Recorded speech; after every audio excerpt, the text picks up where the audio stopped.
আজ আমরা বিশেষভাবে সৌভাগ্যবান এবং সম্মানিত যে বাংলাদেশের 3 বারের নির্বাচিত প্রধানমন্ত্রী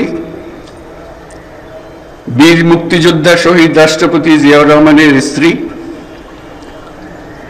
বেগম খালেদা জিয়া আজ এখানে আমাদের মধ্যে উপস্থিত আছেন।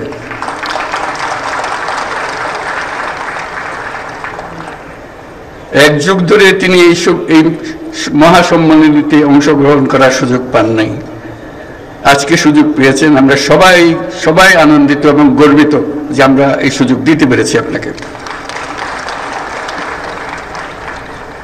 শারীরিক অসুস্থতা সত্ত্বেও এই বিশেষ দিবসে সবার সঙ্গে শরীক হওয়ার জন্য আপনাকে আবারও ধন্যবাদ।